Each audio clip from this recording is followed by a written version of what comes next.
As-tu déjà remarqué cette rage silencieuse qui te consume quand quelqu'un te trahit, cette envie de vengeance qui te ronge de l'intérieur, cette frustration d'être attaqué, diminué, humilié par ceux qui te jalousent? Tu t'es dit un jour, je leur montrerai qui je suis vraiment. Mais ce jour n'arrive jamais, n'est-ce pas? Tu continues de subir, de réagir, de te défendre comme un esclave émotionnel. Et si je te disais qu'il existe une méthode, découverte par l'un des plus grands génies de l'histoire, pour transformer cette dynamique, pour faire de tes ennemis tes propres serviteurs sans même qu'ils s'en rendent compte? Tu as été programmé pour réagir. Quand on t'attaque, tu te défends. Quand on te critique, tu justifies. Quand on te trahit, tu cherches la vengeance. Cette réactivité, c'est exactement ce qui fait de toi un esclave. Tu crois que ta colère te donne du pouvoir, mais elle te rend prévisible. Tu penses que tes justifications te protègent, mais elles révèlent tes faiblesses. Tu imagines que ta vengeance te libérera, mais elle t'enchaîne à tes bourreaux.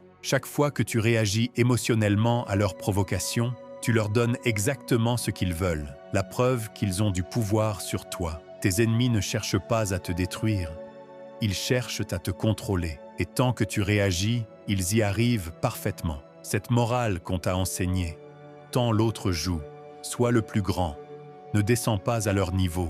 C'est la morale des faibles déguisés en vertu. On t'a appris à être noble dans la défaite, à être digne dans l'humiliation. Mais il y a une autre voie, une voie que peu connaissent et que encore moins osent emprunter. Friedrich Nietzsche, ce génie maudit du 19e siècle, a percé le secret le plus dangereux de la psychologie humaine. Lui qui a été incompris, attaqué, ostracisé par son époque, a développé une méthode si redoutable qu'elle transforme littéralement tes adversaires en instruments de ta propre grandeur. Nietzsche n'était pas un philosophe de salon, c'était un guerrier de l'esprit qui a affronté la maladie, la solitude, l'incompréhension et qui a forgé dans cette douleur une sagesse chirurgicale. Il a découvert que le pouvoir véritable ne consiste pas à écraser ses ennemis. C'est trop simple, trop primitif. Le pouvoir ultime, c'est de les transformer en carburant de ta propre ascension, de faire de leur haine le terreau de ta grandeur.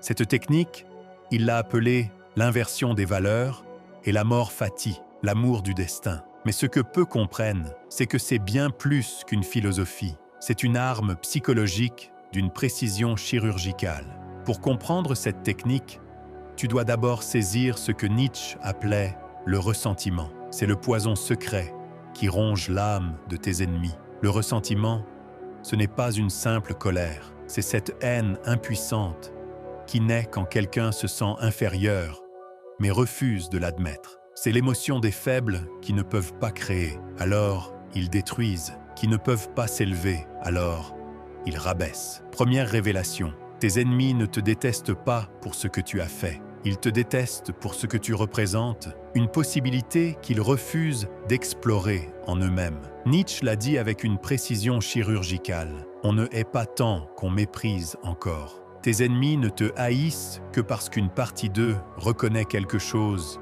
qu'ils aimeraient être, mais qu'ils n'osent pas devenir. Cette reconnaissance inconsciente, c'est ta première arme, car celui qui te critique révèle exactement ce qu'il envie chez toi. Chaque attaque est un aveu déguisé. La mécanique secrète, quand quelqu'un t'attaque, il ne fait qu'un seul projet, se libérer de l'inconfort que ta simple existence lui cause. Il espère qu'en te diminuant, il diminuera cette tension intérieure qui lui rappelle ses propres limitations. Mais voici le secret que Nietzsche a découvert. Plus tu résistes à cette attaque, plus tu nourris son ressentiment. Plus tu te défends, plus tu confirmes qu'il a touché juste. Plus tu réagis, plus tu lui donnes de l'importance. Maintenant, voici où Nietzsche devient génial.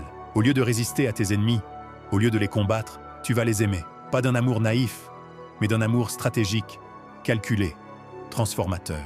Amor fati, aime ton destin, même quand il t'envoie des ennemis, surtout quand il t'envoie des ennemis. Nietzsche a écrit « Ma formule pour la grandeur chez l'homme, c'est amor fati. Ne rien vouloir d'autre que ce qui est, ni en avant, ni en arrière, ni dans les siècles des siècles. Ne pas seulement supporter l'inéluctable, et encore moins le dissimuler, mais l'aimer. Appliqué à tes ennemis, cela devient révolutionnaire. Tu vas cesser de voir leurs attaques comme des obstacles et commencer à les voir comme des cadeaux. Chaque critique devient une information précieuse sur tes points d'impact. Chaque tentative de sabotage révèle où tu déranges vraiment. La transformation alchimique. Au lieu de gaspiller ton énergie à te défendre, tu vas utiliser leur énergie pour te construire. Leur haine devient ton carburant. Leur jalousie devient ta validation. Leur acharnement devient la preuve de ton importance. Technique concrète numéro 1, la gratitude stratégique.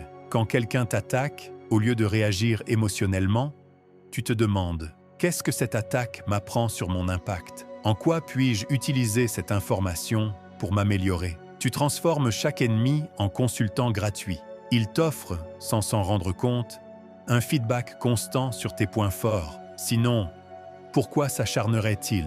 Maintenant, nous entrons dans le cœur de la technique nietzschéenne, ce que Nietzsche appelait la morale de maître contre la morale d'esclave. La morale d'esclave, c'est celle qu'on t'a enseignée, réagir aux autres, te définir par opposition, chercher la justice, vouloir l'égalité. L'esclave dit « tu es méchant, donc je suis bon ». Il a besoin de l'ennemi pour exister. La morale de maître, c'est différent. Le maître dit « je suis bon, donc ce qui s'oppose à moi est mauvais ». Il se définit d'abord, les autres ensuite. Il ne réagit pas, il agit.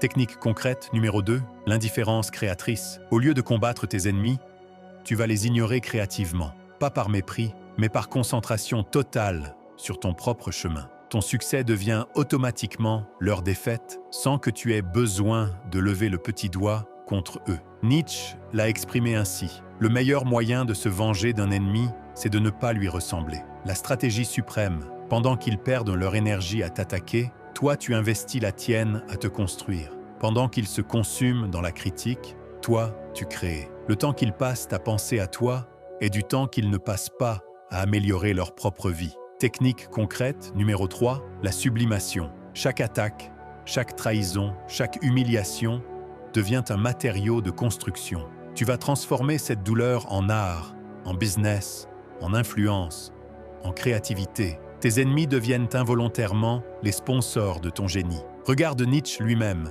malade, rejeté, incompris.